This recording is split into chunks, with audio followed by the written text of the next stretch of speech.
Dans cette vidéo, je vais t'expliquer comment bien choisir ses composants. Cette vidéo fait suite à la vidéo de soudure et aussi de vos retours. Je vois pas mal de gens, que ce soit dans mes DM Instagram, du coup, n'hésitez pas à me suivre sur Instagram ou même TikTok, pareil, suivez-moi sur TikTok, qui me demandent comment savoir si tel composant est compatible avec tel. Du coup, c'est parti, je vous explique dans cette vidéo comment savoir si ces composants sont compatibles entre eux. Bon, on va commencer par les bases, c'est-à-dire la frame, le squelette de ton drone. Et c'est très important. Chaque frame a sa spécificité et ses inconvénients. Mais d'abord, pourquoi un drone possède ce nombre? C'est-à-dire, par exemple, là, je possède deux drones qui sont des 3,5 pouces. Ici, c'est un 5 pouces et celui-là, c'est un 7 pouces. Pourquoi? Ben, je vais vous expliquer. Vous voyez cette hélice? Cette hélice est de 7 pouces. Ce drone est un 7 pouces. En fait, le nombre qu'on attribue à son drone, c'est la taille maximum de l'hélice qu'il peut avoir. C'est-à-dire, regardez, là, vu que c'est un 7 pouces, il peut accueillir une hélice de 7 pouces. En revanche, le 5 pouces ne peut pas et doit avoir des hélices de sa taille qui est la 5 pouces. Et comme vous pouvez le voir, les 3,5 pouces, si je prends une hélice de 3,5 pouces et que je la mets, elle est parfaite et ne touche rien. Bien évidemment, vous pouvez très bien prendre une hélice de 3,5 sur un drone de 5 pouces. Justement, j'en ai fait une vidéo, n'hésitez pas à aller checker. Mais je garantis pas que par exemple votre drone va voler et surtout très longtemps. Pareil pour le 7 pouces, mais bon, là vraiment c'est overkill, vous allez détruire votre drone. Mais on n'est pas là pour parler ça. Mais concrètement, à quoi servent les drones de cette taille, les 3,5? Ça sert à faire du cinéma de sécurité. C'est-à-dire, souvent, c'est plus un drone avec des protections qui sera utilisé, et très peu ce genre de là. Alors celui-là est souvent utilisé pour faire des prestations, mais en tout cas, il est très réputé pour ses protections, et du coup, protéger, que ce soit si c'est du vol de proximité avec les gens, les personnes impliquées dans le vol, ou alors les objets alentours impliqués aussi dans le vol, car le drone ne peut pas venir taper avec son hélice les objets aux alentours étant donné qu'elle est totalement enfermée dedans. Bon, bien évidemment, soyez pas bêtes, mettez pas vos doigts là, sinon je donne pas cher de votre doigt. Passons au 5 pouces. Le 5 pouces, du coup, c'est le drone le plus répandu en FPV. Pourquoi? Parce que c'est le drone qui peut se diversifier le plus. Il peut faire du cinématique, du freestyle et même de la race. Il peut aussi faire du long range, bon c'est plus du mid range du coup pour un drone 5 pouces, mais vraiment c'est le drone le plus équilibré de tous les drones. Il est parfait, résiste plutôt bien au vent et peut être sous tellement de configurations et emporter plein de composants par sa taille. On va passer du coup au dernier, le 7 pouces. Le 7 pouces, du coup, lui, il est fait que pour une chose, on va dire. Soit vous faites du cinématique avec, soit du long range, mais en vrai, faire du freestyle ou de la race avec, c'est totalement inutile et inutilisable surtout. Ce drone, il est principalement, comme je l'ai dit, utilisé pour faire cinématique, long range, du coup les deux cumulés. Pourquoi? Parce qu'il peut emporter beaucoup de composants, comme vous pouvez voir par sa longueur déjà. On peut très bien mettre FC, ESC, du coup la stack ici, le système vidéo avec un buzzer autonome ici, et en plus des fois certains peuvent même avoir un GPS avec des TPU, ou même vu qu'il est grand, vous pouvez même mettre le GPS ici, ou un peu au-dessus ici, calé entre les deux là. Vraiment, ce sont des grosses frames qui sont faites pour emporter le plus de choses possible, et elles ne sont pas que longues pour emporter plein de choses, elles sont aussi longues pour pouvoir poser une batterie très longue et voler très longtemps. C'est pour ça qu'on a souvent utilisé ces drones pour faire du long range cinématique. Maintenant qu'on a parlé des drones, on va parler des composants. C'est parti! Les composants. Alors, tout drone est composé de ce qu'on appelle une stack. Entre guillemets, il peut y avoir des variations. Tout drone, du coup, est composé de sa stack, comme je vous l'ai dit, qui est elle-même constituée de une FC qui contrôle, on va dire, c'est un peu le cerveau du drone. Elle va contrôler tout, que ce soit le buzzer, le contrôle vidéo, le retour de la radiocommande, etc., etc. C'est vraiment le cerveau de votre drone. Sans ça, le drone ne peut rien faire.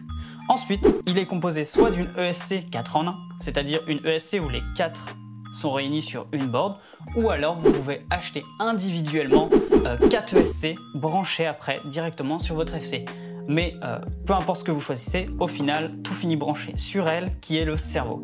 Une fois que vous avez ces deux composants qui sont souvent l'un au-dessus de l'autre ou accrochés le long des bras, si vous prenez une ESC qui n'est pas 4 en 1, souvent les gens prennent le choix de l'accrocher ici et après de la brancher à la FC qui elle est juste ici. Ce qu'il faut vérifier quand vous choisissez ces deux composants, c'est la compatibilité entre les deux. Car si les deux ne sont pas compatibles, je vais dire un truc totalement faux par rapport à eux deux, car elles sont entièrement compatibles. Là, vous avez votre FC qui est compatible en 4S maximum. Je dis des bêtises, c'est pour que vous voyez bien la chose. Et que là, vous décidiez d'acheter une ESC 6S et que vous branchiez une LiPo dessus de 6S. Il y a de fortes chances qu'elle ne supporte pas la charge et crame, ou que certains micro-composants crament et du coup rendent l'AFC totalement morte. Du coup, résultat, plus de cerveau de drone, impossibilité de voler. Donc regardez bien la compatibilité, c'est souvent écrit. Par exemple, c'est marqué 4, 6S, 3, 4S, 1, 7S, 6S, même 8S maintenant. Mais regardez bien la compatibilité de vos composants, car sans ça, vous ne pouvez pas tout rendre compatible. Et donc, on va parler des moteurs. Très important parce que c'est l'aspect le plus, on va dire, important. Mais c'est le plus simple à comprendre. Là, je vais vulgariser, mais si jamais vous avez besoin de conseils, n'hésitez pas à me demander, que ce soit sur Instagram ou sur TikTok. Je serai là pour vous répondre à toutes vos questions ou même en commentaire de cette chaîne. Alors, pour faire simple, je vais juste vous mettre les trois moteurs l'un à côté de l'autre et je vais vous mettre à quoi ça peut servir le plus.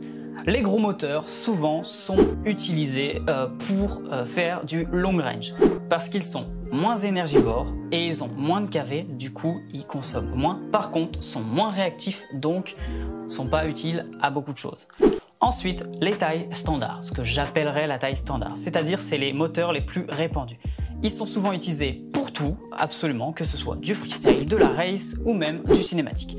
C'est des moteurs classiques qui peuvent se mettre sur du 5 pouces, voire même du 7 pouces. Et là, on a la taille toute petite qui du coup va sur des petits drones. Il y a encore plus petit, mais j'ai pas les moteurs. Si je devais vous montrer un moteur encore plus petit, ça serait ce genre-là, comme vous voyez. Et souvent, c'est mis dans les drones dits Tiny Woo. Mais là, j'en ai pas, donc je peux pas vous le présenter. Du coup, vous avez grossièrement les différentes tailles et à quoi elles servent.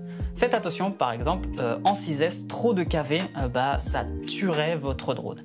Pas assez, votre drone va pas voler. Et c'est ça pour tous les drones, hein. En fonction du voltage, on va passer au dernier aspect qui est la batterie.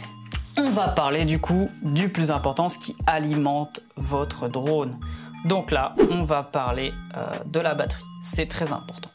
Donc, pour comparer la batterie, pour que vous compreniez mieux, on va vulgariser tout ça et faisons en sorte que ça, c'est votre réservoir d'essence pour votre drone qui est du coup de l'énergie. Donc, le numéro qui est là, du coup, qui est 1050 mAh, c'est l'autonomie de votre drone, c'est-à-dire, on va dire, la capacité maximum que vous pouvez remplir votre réservoir en électricité. Ensuite, vous avez, par exemple, là, moi, j'ai un 130C. Ça, c'est la capacité que le réservoir à se vider dans le drone, c'est-à-dire la capacité que lui peut envoyer dans le drone. Ensuite, on a encore d'autres paramètres que je vais vous expliquer. Vous avez par exemple le 6S. C'est quoi ça, 6S? Et bien c'est le nombre de petits réservoirs dans ce gros réservoir. Moi par exemple, il en possède 1, 2, 3, 4, 5, 6. Il y a du coup 6 réservoirs, enfin 6 petits réservoirs qui composent le gros réservoir. J'espère que pour le moment vous avez compris. J'ai dit beaucoup trop de fois le mot réservoir, mais c'est pour le bien de la vidéo. Et en dernier, on a ce qui s'appelle le voltage, qui est souvent associé au nombre de petites cellules. Je n'avais pas envie de répéter le mot une dernière fois. Et du coup ça, le S, du coup on va dire, c'est les 6S, du coup 6 cellules, ça constitue la puissance maximum, souvent écrit sur la batterie. Par exemple, moi c'est une 6S en 22.2 volts. C'est la puissance maximum que peut atteindre le drone. Voilà, du coup vous avez tout ça écrit dessus. Bien évidemment, la batterie, faites très attention à qu'elle soit compatible. Par exemple, vu que là c'est du 6S, faites en sorte que vos deux composants ainsi que vos moteurs soient compatibles en 6S. Si c'est pas le cas, il ne faudra pas prendre du 6S, il faudra prendre soit du 4, du 3, du 2 ou du 1 en fonction de ce que vos composants et vos moteurs, qui sont normalement les trois compatibles, demandent. Et si ils ont cette compatibilité, vous prenez la batterie en fonction de eux. Voilà, pour faire simple maintenant, en gros vous avez toutes les clés en main pour faire votre drone. En vrai, tout ce que vous avez à faire, c'est un peu de recherche avant de prendre votre composant, que ce soit sur le site qui vend ou même la marque, parce que des fois le site, on va dire, il a peut-être pas tout. Vous allez sur le site de la marque, il y a forcément écrit quelque part, par exemple pour les moteurs, la puissance maximum, c'est-à-dire les cellules 6S, 4S qui supportent, pareil pour l'AFC, l'ESC, tout est écrit. Et même pour l'AFC et l'ESC, des fois vous avez des fiches entières qui expliquent tout, même le paramétrage basique sur Betaflight. Donc n'hésitez pas à chercher, franchement c'est à portée de main. À une époque c'était pas du tout le cas, c'était n'importe quoi, fallait faire ses propres recherches.